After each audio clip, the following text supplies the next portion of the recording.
programme vous est offert par Orange.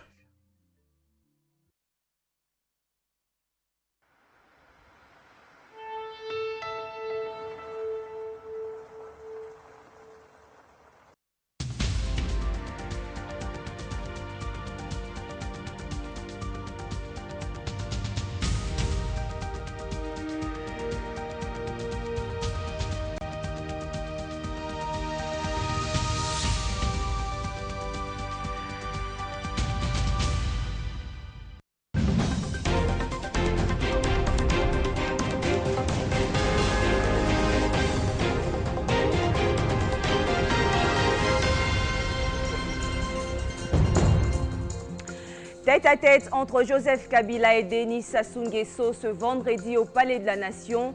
Les deux chefs d'État ont parlé du renforcement de la coopération bilatérale entre Kinshasa et Brazzaville. Le dialogue national inclusif et la tenue des élections ont également été abordés au cours de leur entretien. Et après avoir été reçu par Joseph Kabila, Denis Sassou Nguesso a échangé avec une délégation du Rassemblement de forces acquises au changement, conduit par son leader Étienne Tshisekedi. La rencontre a eu lieu au Fleuve Congo Hotel à Kinshasa. Et puis à 3 jours de la rentrée scolaire prévue ce lundi 5 septembre, comment se passent les préparatifs, surtout en ce qui concerne l'achat et la vente des fournitures? Nos reporters sont descendus sur terrain pour prendre la température à quelques jours de la rentrée des classes. Voilà tout pour les titres. Bienvenue à tous à ce journal. À la une de l'actualité, la rencontre entre Joseph Kabila et Denis Sassou Nguesso ce vendredi au Palais de la Nation, un tête-à-tête qui a duré plus d'une heure. Ils ont discuté du renforcement de la coopération bilatérale entre Kinshasa et Brazzaville. Les deux chefs d'État ont également passé en revue la situation sécuritaire en Afrique centrale. Le dialogue national inclusif et la tenue des élections n'ont pas été oubliés et cette visite fait suite à celle de Joseph Kabila en juin dernier à Oyo. Il est environ 10 heures, heure de Kinshasa, l'hélicoptère présidentiel atterrit au Palais de la Nation. À son bord, Denis Sassou Nguesso, président de la République du Congo. Il est accueilli par son homologue du Congo-Kinshasa, Joseph Kabila Kabange. Ces accolades chaudes témoignent des renforcements des relations bilatérales. Les deux chefs d'État prennent alors les tapis rouges, saluant tour à tour les membres des deux États. Puis Joseph Kabila Kabange et Denis Sassou Nguesso se sont livrés à un tête-à-tête d'environ 2 heures. Les questions tournent autour du renforcement des relations bilatérales, de l'amélioration de la situation des biens et des personnes sur le majestueux fleuve Congo, mais également la prévention des écosystèmes au lendemain de la signature de l'accord de Paris, vu l'importance des forêts du bassin du Congo. La situation générale en Afrique centrale était aussi au rendez-vous. Les deux personnalités ont condamné la vague des violences terroristes dans la région et dans le monde, qui n'a pas aussi épargné la RDC dans sa partie Est. Les dialogues et les élections ont fait également l'objet de cet entretien. Kinshasa et Brazzaville ont noté la maturité des acteurs politiques congolais, mais aussi l'ouverture effective du dialogue politique en encourageant une participation inclusive. Un dialogue qui constitue une avancée significative pour l'organisation des élections apaisées, ce qui va contribuer à la stabilisation de la RDC et de la région, reconnaissent ici les deux chefs d'État. Et dans le cadre du dialogue national inclusif, le président de la République du Congo-Brazzaville, Denis Sassou Nguesso, a échangé ce vendredi après-midi avec une délégation du Rassemblement de forces acquises au changement, conduite par Étienne Tshisekedi. La rencontre a eu lieu au Fleuve Congo Hotel à Kinshasa-Gombe. Fabien Lumbala et Doudou Chamala étaient sur place. Denis Sassou Nguesso, Étienne Tshisekedi et le Rassemblement des forces acquises au changement.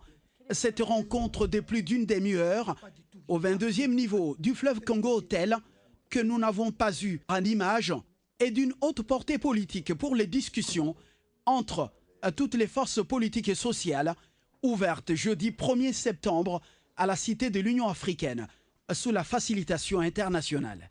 Au sortir de cet échange, Télé 50, RFI et France 24, ainsi que la presse présidentielle du Congo-Brazzaville, tente d'arracher quelques mots du président national de l'UDPS et leader du rassemblement, mais il ne répond à aucune de nos questions. Son fils Félix Tshisekedi, avec un pied déjà dans l'ascenseur, brise tout de même le silence. Les pourparlers sont encore confidentiels pour le moment, donc il n'y a rien à dire. Quelle est la mission du président Sassou? Celle de tout pacificateur. Vous connaissez son rôle de sage de la région. Il y a une chance pour un aboutissement heureux? Je pense, maintenant qu'il s'est impliqué, oui. Il y en a. Merci. Alors que Félix Tshisekedi donne déjà des signaux encourageants pour la suite, Martin Fayoulou, président de l'ICD et membre du Rassemblement, préfère quant à lui un langage politique des mémos. Et pourtant, l'échange Sassou-Tshisekedi a pris plus d'une heure tout de même. Nous lui avons remis un mémo. C'est notre mémo qu'on a envoyé à Mme Zouma avec nos termes de référence pour un dialogue franc, inclusif et sincère.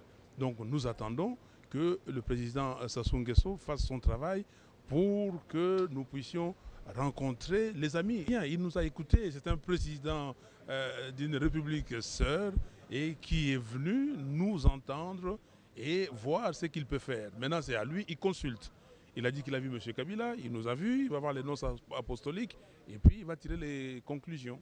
Actualité oblige, la médiation annoncée par Vital Kamerhe, leurs collègues de l'opposition, afin de ramener l'UDPS et alliés, ainsi que le G7 à la table du dialogue, est évoquée par la presse. Voilà. Et la démarche de Kamerhe, vous la rejetez en bloc? Mais s'il vous plaît, écoutez, il ne faut pas venir... Voilà, la grenouille qui veut se faire aussi grosse que le bœuf, vous connaissez quand même cette fable de La Fontaine. Okay? Vous ne pouvez pas continuer à vous mettre en vedette là où les choses sont sérieuses. L'aventurisme est terminé. C'est tout simple. M. Kamerhe n'est pas le facilitateur. Donc on a déjà des problèmes avec M. Kodjo. Il ne faut pas que M. Kamerhe vienne en rajouter. Voilà. Juste après Etienne Tshisekedi et le Rassemblement, le chef de l'État du Congo-Brazzaville a reçu les nonces apostoliques Luis Mariano Montemayor. Et toujours dans le cadre du dialogue national inclusif, après l'ouverture solennelle jeudi 1er septembre à la Cité de l'Union africaine, l'heure était ce vendredi à l'harmonisation des listes des délégués des composantes majorité opposition, société civile ainsi que les personnalités invitées par la facilitation. Constat fait par Fabien Lumbala. Ils se sont retrouvés ce vendredi à la Cité de l'Union africaine, les délégués des trois composantes majorité, opposition et société civile, sans oublier les quelques personnalités invitées à titre individuel par la facilitation pour, selon le rôle que chacune d'elles jouera au cours des travaux de ce dialogue. L'harmonisation des listes de chaque composante n'a pris que quelques temps seulement, mais déjà l'ambiance s'annonce bon enfant entre les délégués de toutes les tendances et le staff de la facilitation. Le facilitateur, pour ce faire, a désigné 2 personnes de chaque partie prenante afin que chacun puisse mettre à jour sa liste et la transmettre à la facilitation. La majorité présidentielle vient de déposer sa liste avec 68 délégués comme prévu dans la feuille de route. Nous avons respecté notre quota, un nombre qui approche les 25% de femmes. Donc nous sommes dans les bons. Il y a aussi un certain pourcentage de jeunes pour que, au niveau de notre famille, tout se passe comme prévu. Je pense que la chose la plus importante qu'on a faite aujourd'hui est de pouvoir mettre en place, il a été mis en place un comité composé de 2 représentants de la majorité, 2 de l'opposition, je pense de la société civile aussi, pour vérifier le mandat de chaque délégué au dialogue. Nous voudrions que des signaux très forts soient donnés pour que finalement la décrispation politique soit démise, afin que le dialogue s'efface très rapidement, parce qu'il nous reste très peu de jours. Ils ont un break ce week-end avant de démarrer les travaux proprement dits, à une date que la facilitation va bientôt fixer. Jour J-3, la rentrée scolaire est bel et bien confirmée pour ce lundi 5 septembre selon Le ministère de l'enseignement primaire, secondaire et nouvelle citoyenneté. Ce lundi donc, les écoles doivent reprendre du service et les élèves leur processus de scolarité. Et en marge de cette rentrée des classes, comment se passent les préparatifs, surtout en ce qui concerne l'achat et la vente des fournitures? Nos reporters sont descendus sur terrain pour connaître la température à 3 jours dès l'ouverture de l'année scolaire. Fini les vacances. Écoliers et élèves s'apprêtent à renouer avec le chemin de l'école.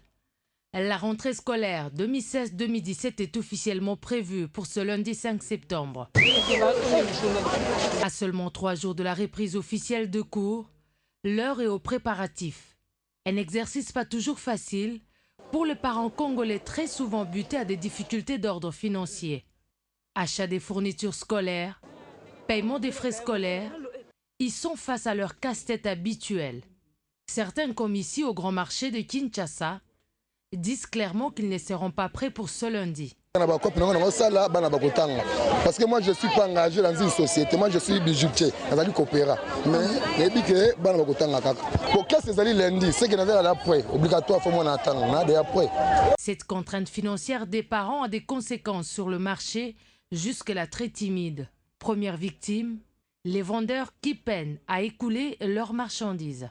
Ici, les fournitures ne trouvent presque pas preneur. Constat, il y a une baisse sensible dans la vente. Cette baisse de vente dans le marché est également liée à l'instauration de certaines pratiques de commerce et des fournitures dans plusieurs écoles.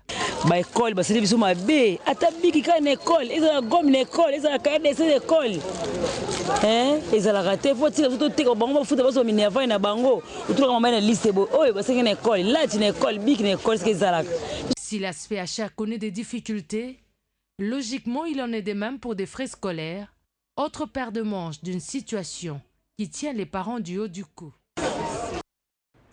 Enfin, la province du Sud Kivu vient de lancer les travaux de réhabilitation de la route Bukavu-Rwanda à partir de la frontière de la Ruzizi 1er. Les travaux avaient été abandonnés depuis 2014 par les entreprises Safricas de la RDC et Saficom du Rwanda. Cette route aura pour objectif de faciliter les échanges transfrontaliers entre la RDC et le Rwanda. Les machines de l'Office de route sont en action sous le regard du gouverneur Marcelin Chisambo, représentant personnel du chef de l'État Joseph Kabila. Ce projet de la Banque mondiale était déjà effectué au Rwanda et au Burundi voisins. Il a été abandonné par ces grands partenaires du gouvernement congolais pour des raisons d'indemnité de certaines personnes construisant sur cet axe routier. Le gouvernement de la République démocratique du Congo a pris la responsabilité de cette route en indemnisant des familles par environ 6 millions de dollars américains. Cette route nationale 29A quittera la frontière rwando-congolaise de la Ruzizi 1er pour atteindre la place de l'indépendance dans le centre-ville de Bukavu, soit environ 7 km. Selon Marcelin Chichamboroya, gouverneur de la province du Sud Kivu, qui a officiellement lancé ces travaux, cette route va faciliter le trafic transfrontalier entre la RDC et le Rwanda grâce à ce pont construit sur la rivière Ruzizi 1er. Nous sommes venus exécuter les instructions du chef de l'État nous demandant de rendre utilisable le pont construit, terminé depuis juillet 2014 et qui traîne alors qu'on a vraiment besoin qu'on utilise un pont qui relie les deux pays. Et qu'est-ce qui a justifié ces retards depuis 2014 jusqu'à 2016? Ça, c'est les entreprises qui avaient soumissionné. Une association d'entreprises, Safricas et Seblikoko, Safricas du Congo, Seblikoko du Rwanda. Mais ils ne se sont pas mis d'accord avec le bailleur qui était l'Union européenne. Et nous, on ne peut pas se permettre d'attendre qu'ils aient terminé les procès ou qu'ils se mettent d'accord pour que les gens continuent à utiliser le pont.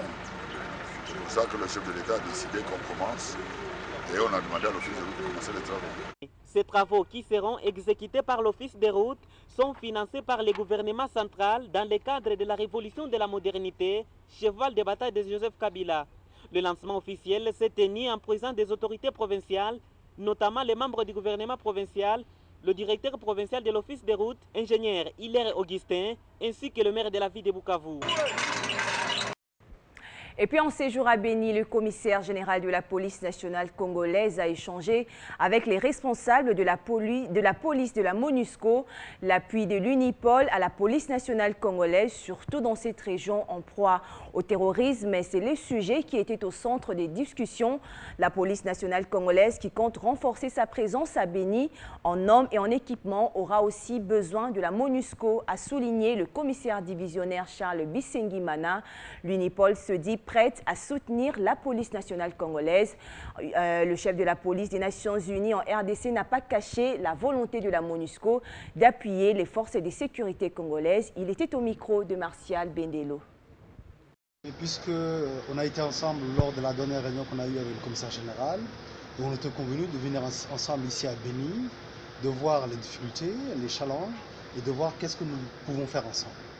Donc c'est pour cette raison qu'on se trouve ici aujourd'hui avec le commissaire général de la PNC et de voir qu'est-ce que la police MONUSCO peut les aider à mieux faire leur travail. Alors vous connaissez ce qui s'est passé ici à Béni, hein, pas seulement la ville de Béni, mais dans cette région où la police MONUSCO est très impliquée en réalité à accompagner la PNC. Et c'est notre priorité. Voilà, c'est pas seulement la ville de Béni, mais toute cette partie-là, de travailler pour que la population puisse vaquer à ses occupations dans la sécurité. C'est un sentiment que je peux comprendre. Je peux comprendre par rapport à ce qui s'est passé, mais c'est aussi la réalité n'est pas là-bas. La réalité est qu'on a un nombre très réduit, on n'a pas un nombre illimité de personnes disponibles ici, hein, on n'a qu'un petit nombre, et ce petit nombre fait le maximum. Nous avons des patrouilles avec la PNC de jour comme de nuit. Malheureusement, on ne peut pas être partout, mais nous devons améliorer, effectivement, on a une marge de manœuvre que nous sommes engagés à améliorer notre prestation. Voilà, c'était l'essentiel de l'actualité. À présent, le rappel des titres. Tête à tête entre Joseph Kabila et Denis Sassou Nguesso ce vendredi au Palais de la Nation. Les deux chefs d'État ont parlé du renforcement de la coopération bilatérale entre Kinshasa et Brazzaville. Le dialogue national inclusif et la tenue des élections ont également été abordés au cours de leur entretien. Et après avoir été reçu par Joseph Kabila, Denis Sassou Nguesso a échangé avec une délégation du Rassemblement des forces acquises au changement conduit par son leader Étienne Tshisekedi. La rencontre a eu lieu au Fleuve Congo Hotel à Kinshasa-Gombe. Et puis à 3 jours de la rentrée scolaire prévue ce lundi 5 septembre, comment se passent les préparatifs, surtout en ce qui concerne l'achat et la vente des fournitures? Vous avez suivi le constat fait par nos reporters. Restez avec nous, la revue de presse, c'est tout de suite.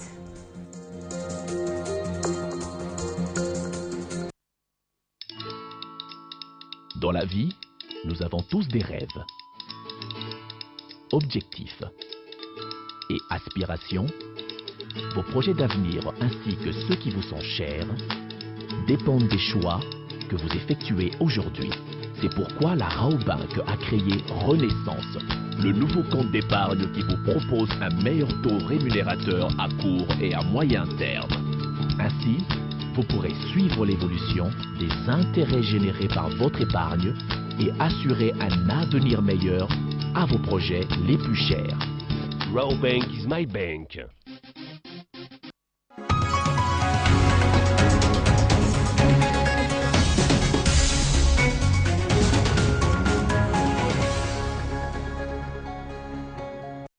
Charlotte Ibouaba nous a rejoint sur ce plateau pour la revue de presse. Bienvenue Charlotte. Merci Gloria. Et on débute avec cette pêche miraculeuse qui fait la une de votre revue de presse. Et en dépit des moultes tergiversations, Edem Kodjo a finalement procédé jeudi à l'ouverture du dialogue en RDC, note le rasoir de la prospérité, l'inclusivité et en fait défaut. Vital Kamere venait d'être désigné comme modérateur pour le compte de l'opposition pro-dialogue, a sollicité obtenu une pause de 2 à 3 jours, juste le temps de persuader les forces politiques membres du G7 de la dynamique, de l'UDPS et Tshisekedi et tous les autres acteurs du rassemblement, encore aussi le dialogue politique facilité par le Togolais Edem Kodjo. Et la pause étant décrétée pour le journée des samedis et dimanches, l'on doit s'attendre à une pêche miraculeuse, mais seulement, Gloria, Comment ou par quel appât magique prendre le gros poisson? S'interroge le rédacteur. Et abordant le même sujet, et Forum des As note que Caméré veut à tout prix relever le défi de l'inclusion. Et face à la complexité de la situation, le président de l'UNC compte sur les bons offices de la Conférence épiscopale nationale du Congo, la MONUSCO, et la communauté internationale qui accompagne la République démocratique du Congo. Et en suivant la réplique du facilitateur, on sait dire une fois de plus que Caméré a le feu vert du facilitateur pour jeter le filet dans l'espoir d'épêcher les gros poissons, comme s'est amusé à le dire Kodjo lui-même. Et la manchette qui analyse ces demandes, et si le chef de l'État s'inspirait de la table ronde de Bruxelles 1960 en libérant Diomindongala, Jean-Claude Mouyambou et en suspendant les poursuites judiciaires contre Moïse Katumbi, que se passerait-il? Pour cela, répond le rédacteur de cet article, il serait le rassembleur, rien que pour répondre aux appétits gloutons, et sa cote de popularité prendrait de l'ascendance au sein de l'opinion. Et le journal fait allusion aux travaux de la table ronde de 1960 pour négocier l'indépendance en face de Belge. Les politiques congolais avaient demandé la libération des Patrice et Mary Lumumba. Et de son côté, la Cité africaine rapporte que derrière le dialogue, il y a une guerre de repositionnement. Des éventuels acheteurs se bousculent au portillon, chacun avec force détaille sur ses atouts politiques et sa disponibilité à se mettre au service d'une nouvelle alliance. Parmi ceux qui sont susceptibles de rafler le gros lot d'une éventuelle primature de la transition, il y a d'abord le président de l'opposition républicaine et ensuite le président de l'Union pour la Nation. Et très positif, l'avenir titre cette fois-ci, c'est parti, le train de la constatation des préalables à quitter depuis le 23 du mois passé l'hôtel Béatrice pour se diriger vers la cité de l'EUA où toutes les sensibilités sont cordialement invitées à sauver la République démocratique du Congo. Voilà, Charlotte, on va clôturer votre revue de presse avec cette caricature de Forum des As. Et oui, Gloria, on sait voir sur cette caricature de Forum des As le stade de Martyrs et à l'extérieur, un joueur des Léopards en train de regretter, assis sur un banc et derrière lui des gens tout à fait déconcertés. Eh bien, Gloria, le nœud du problème, c'est qu'il se prépare un match RCA-RDC. Et ça s'est passé hier, au lieu où était prévue une campagne d'évangélisation. Les Léopards devaient tenir leur séance d'entraînement. Et c'est ce qui explique cette caricature d'un stade en ébullition. Alléluia, Amen. Et de l'autre, des gens décontenancés qui disent, au lieu de laisser les Léopards s'entraîner, on a préféré céder la place à l'église pour des raisons pécuniaires. Mais il faut tout de même noter, Gloria, que la campagne s'est bien passée. Et les Léopards se sont entraînés aussi. Bon, voilà une bonne chose en tout cas. Voilà, merci Charlotte Ibouaba pour ce tour d'horizon. Merci à vous aussi, Gloria Kumumba. Merci à vous également de nous avoir suivis. Quant à moi, je vous retrouve dans moins d'une heure pour un nouveau journal.